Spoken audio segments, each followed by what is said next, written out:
this summer, it's going to be the quintet format. And I watched back when you guys visited Tokyo and performed in the quintet as well. Is that trip one of the greatest memories you had? Because it was such a fun vlog that you guys put together. Yeah, absolutely. You know, especially because I'm getting out of my comfort zone. Like you said earlier, I really don't like to travel too much. If I do travel, it's generally in the U.S. But going to Tokyo, a 14-hour flight, I was like dreading it, but we made it happen. And as soon as we got there, because we had such good camaraderie with my team there, everything we did was fantastic. From the food to the competition itself, people there were super nice, and just the experience as a whole was very enlightening.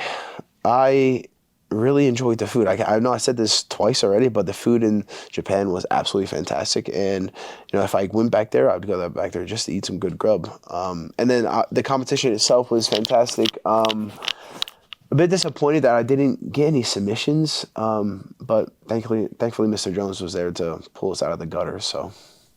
And you guys also learned that Nicky Ryan has some issues with toilets every now and then. Is that the moment you realize that sometimes Nikki can be a little bit silly with things? Oh, Nikki's an amazing character. Yeah, he gets splashed by the bidet in Tokyo. That was pretty fantastic. It was great timing too, because we're like doing like an interview in the hallway, and he steps out of his room. He's soaking water. I'm like, dude, what happened? So pretty fantastic. Yeah. Also, didn't know that bidets are so popular in Japan. I think why are we smearing with paper in the U.S.? It's not. We should upgrade, right? 100%. And while we're on the topic of Nikki, he's not going to be in CJI 2. He has some knee issues going on. So the whole lineup, we got Ethan Krellinson at 66 kilograms, 77 kilograms, Joseph Chen, Chris Wik at 88, yourself at 99.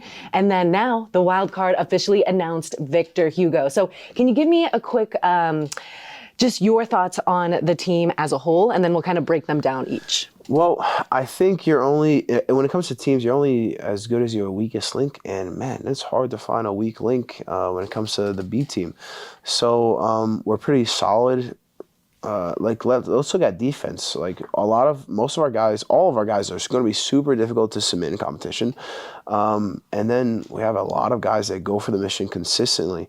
Now we're going to have to, in the training camp, adjust our game plan from, not really valuing control and points, but valuing the submission. So that'll be a bigger emphasis when engaging in offense in our training camp. But I'm excited. I think all of our guys are really, really solid. And if we need them to submit, if we need them to not get submit and just knock this guy off, I think all of them are capable of doing that in against various weight classes.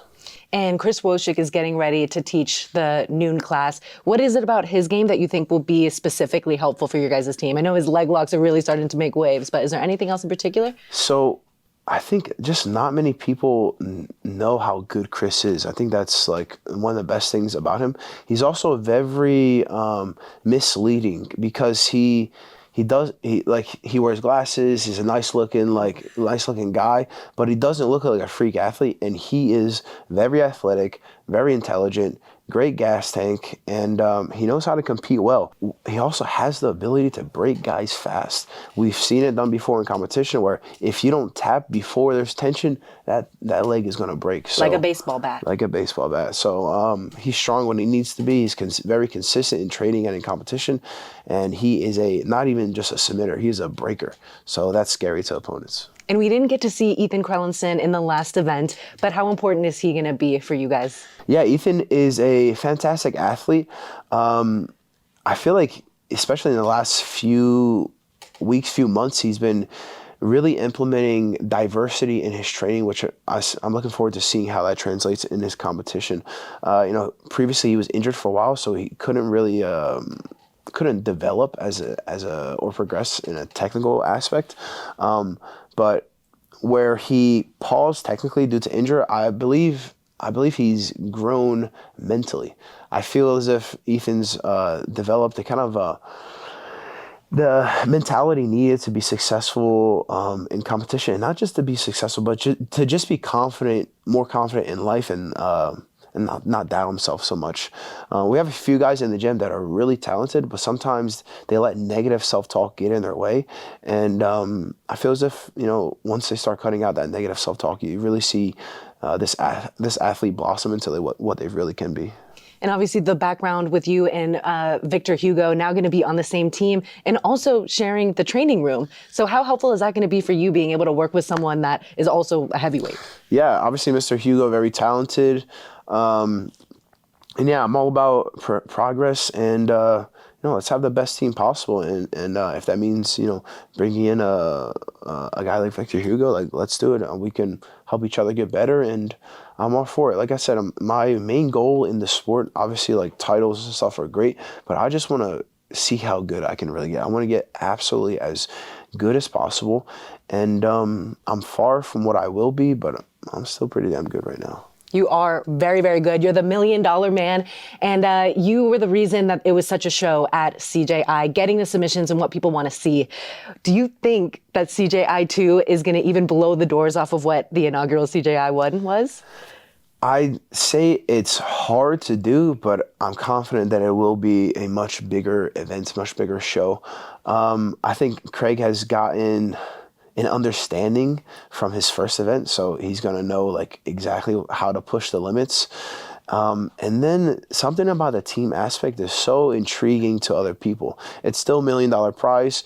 Granted, it's not $1 million per person, but it's still an absolutely fantastic grand prize to the winning team. But the biggest sports in the world, with the exception of mixed martial arts and boxing, are team events. So I think if you bring in some kind of 5-on-5 event, as this next CGI will do, I think it's gonna increase the viewership massively. We could even potentially double the amount of viewers because it's so intriguing to people. It's like, it's your team versus my team. It's almost like you're bringing a family aspect into it, where, I think that uniqueness of it, team versus team, is definitely going to benefit it.